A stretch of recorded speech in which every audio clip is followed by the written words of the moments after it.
Hi, good morning sa inyo mga nanay, mga kumare. O ito po ay pusit.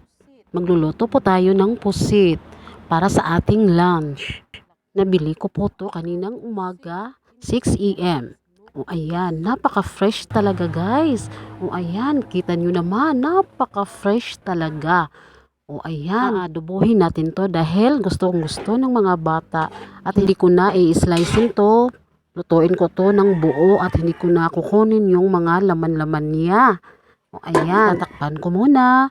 O ayan guys, ito na. Nilaga ko muna, pinakuluan bago ko ito adobohin. Ganyan ako magluto ng pusit guys. O ayan, tapos na po ang paglalaga. At ngayon mga nanay, mga kumare, aadobohin na natin to ang pusit natin na fresh na fresh. O ayan, naglagay na ako ng kunting mantika at may sangkap na akong piniprepare mga panakot. Sa Bisaya, mga panakot, mga lamas. O ayan, sibuyas, dahon, bawang at loya. Yung sibuyas dahon, mamaya ko na lang po yan isasalang. O ayan, nagisa na po tayo ng mga lamas na mga sangkap ng ating pusit. Ayan, mix. At ngayon, ilalagay na natin ang ating fresh na pusit. O, ayan. At i-mix natin guys sa ginisang sangkap. O ayan, napakasarap na nito. O ayan, ito na po guys. I-mix na po natin, halo-halo natin ng mabuti. O ayan, namula-mula na siya ang ating pusit. At tatakpan muna natin sandali.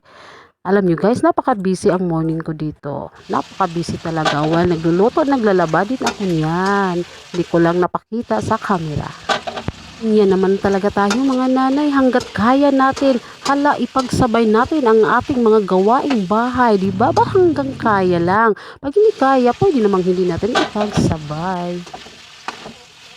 Alam nyo mga nanay, mga kumare, may sikreto tayong panglasa sa ating mga niluluto. Ano yon? Ang sikreto natin na pampalasa sa ating mga niluto ay simple lang. Gusto niyo bang malaman mga kumare, mga nanay? Ayan, simpleng-simple lang ang pampalasa at walang gastos. Kailangan mo lang ng masaya kang nagluluto. Yan ang pampalasa ng sikreto talaga na napakasarap talaga na hindi mo kailangang gagastuin pa ng pera. Kailangan masaya ka lang at i-enjoy mo ang iyong pagluluto na may pagmamahal. O di ba? Ang mga niluluto mo lahat ay masarap na masarap. Walang katulad. Malapit na po yung maluto mga nanay, mga kumare. Napakasarap at paborito namin lahat. At ito, nag-a-add ako ng sugar. Konting sugar lang. Pampalasa din ito. Manamis-namis. May manamis-namis na matitikman mo sa lasa ng adobong pusit. Wow! Sarap! Ayan mga kumari, mga nanay, isasalang ko na ang sibuyas dahon. O ayan. At ito na guys. O ayan. Ang sarap ng tingnan. Masarap na. Hindi pa natikman, masarap na.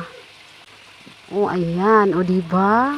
Wow, takam na talaga ako nito guys.